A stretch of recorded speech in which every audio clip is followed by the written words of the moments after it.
So welcome back. Going into the flow that was giving us the error saying that it needs to be at least published once before it can be used in a parent flow, I've just gone into edit it and I'm now going to click save.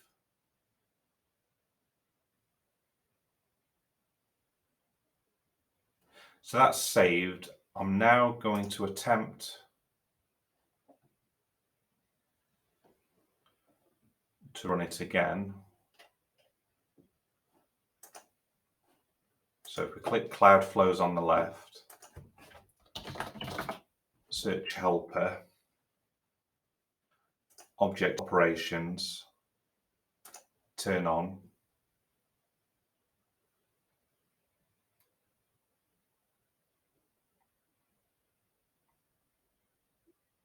So again, cannot be used as a child workflow because it has never been published. Although, just recapping, we've got send email, that's turned on. We've got the make a check, that's turned on. We need Cloudflow operations, that still shows us off. So let's turn that on. That's on now. Let's turn on the Canvas app operations because it could just be a sequential thing where I think that's one of the errors. Although let's check first before I start telling you what the issue is, just for it to happen again.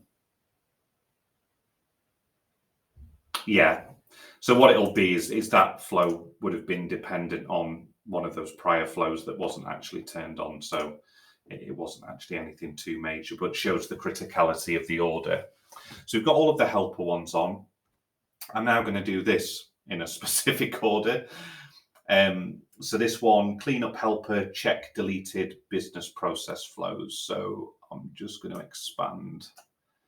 So check deleted business process flows, turn on. And this is not liking an environment variable. So flow client error return with status code, blah, blah, blah. Value is not found for environment. Admin power automate environment variable.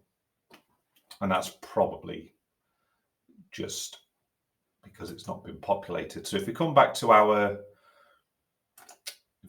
apps, launch the command center one.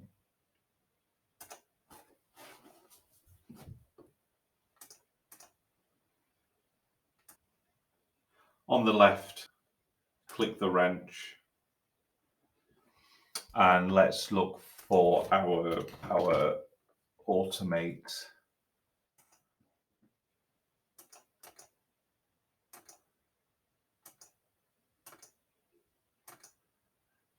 So I'm going to say it's this one. Famous last words. So cloud flows,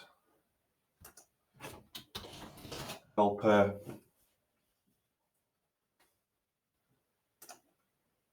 turn on, power automate environment variable, power automate environment variable. And we'll just go for the commercial default, which should cut it. Save. Now with that environment variable being populated, we'll come back, get rid of the error one that we just had, and then click turn on again.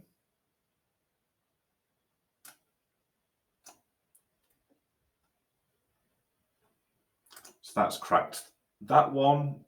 We then have a similar one, but for Canvas apps. So no doubt this would fail if the Power Apps environment variable wasn't populated.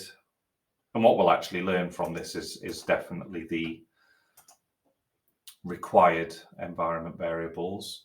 Next, cloud flows.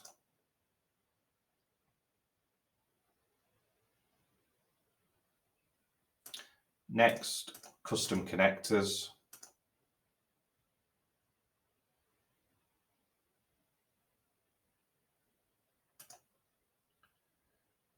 Then we have check deleted model driven apps. And what we're looking for is just a sea of turn on succeeded green. Then we've got Power Virtual Agents.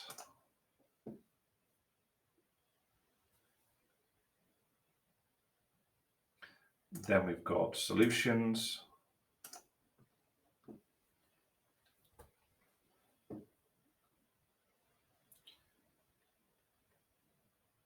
And then finally, we've got Power Apps User Shared With, which is already on. So we've basically got all of them turned on. So that puts us in a good position. Next, we have what are categorized as setup flows. So first, for the first three, I'm going to search for admin, again with Cloudflow selected on the left. And I'm going to look for add maker to group, turn on. Again, we need to ensure that a environment variable is populated. And this one is Power Platform Maker Security Group. So we're going to come over to our command center.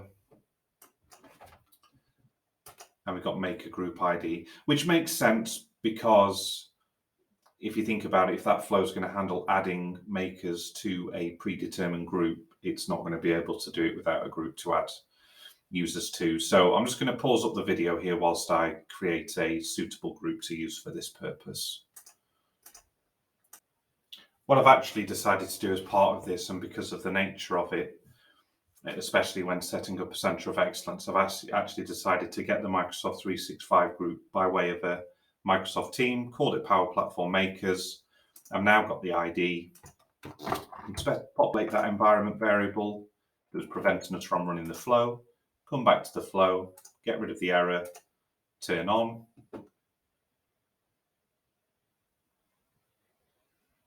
And we can now start it. The next one is admin excuse support environments from governance flows. Or excuse support, not excuse for not wanting support. That's actually already on, saves us a job. Then we've got admin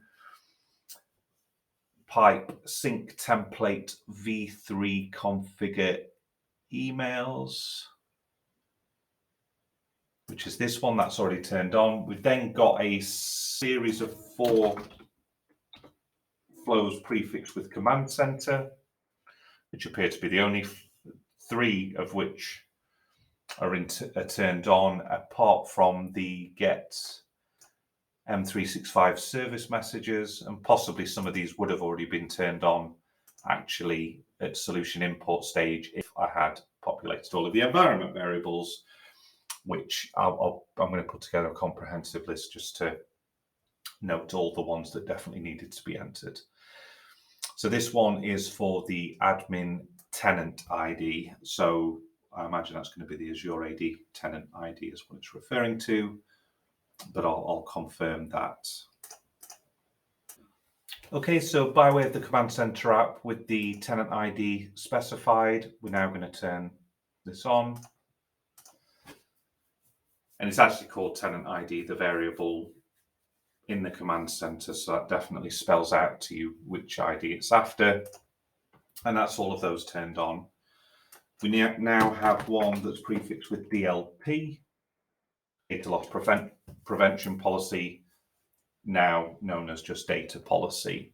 So again, some of these are turned on. Specifically, we're looking for the parse impacted resources into a good old CSV file.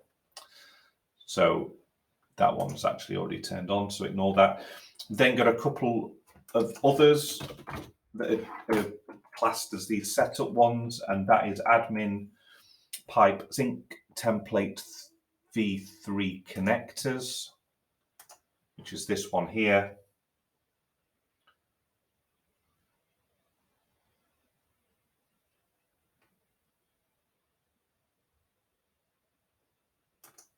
Just press turn on again. I'm not sure if I did the first time or if it failed. No, it failed, but I have to scroll up the screen to see it. Okay, this is a new error for us, which is always exciting. And here we have the pagination policy of workflow run action get connectors open blah blah blah. The value specified for property minimum item counts exceeds the maximum allowed. Actual 10,000, maximum 5,000. So again, I'm just going to double check this for you. This is either going to be limits that are allowed based on my licensing, or we could reconfigure the flow. I think it's going to be the first thing I said, because that should be a valid value. I think it's more the account that I'm running this as. What I am going to do for the sake of this video is I'm going to come in and edit the flow in question, and I'm just going to bring down the pagination maximum limit. I'm pretty sure this was one of the reasons to have one of the premium licensing options though. So if I try and save this up, it should complain for a similar reason to when I try to turn it on, or maybe not. Okay, good. So we have got the same error. I just need to find the maximum allowed recurrence. So I just need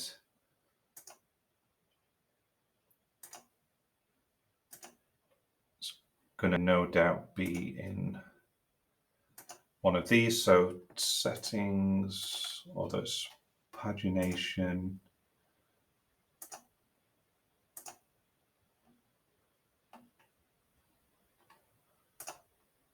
Let's just see if the banner is going to give me invalid pagination policy, get connectors of type.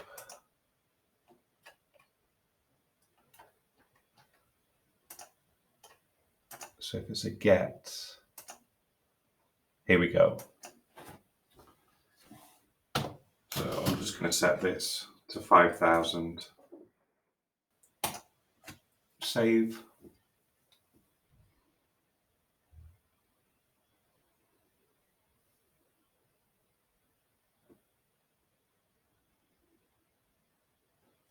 And I'm trusting that I did that right. There's possibly others in here.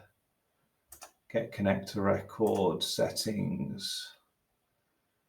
That's not got pagination turned on, so that's not going to be a problem. I don't think updates are going to pagination. It's not going to be terminate. Get connectors. There we go, 1,000. Let's try and save again.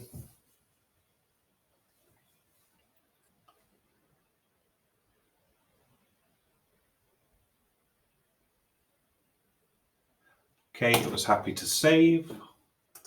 So we're going to assume that it will be happy to turn on. So admin, sync template v3 connectors, select turn on.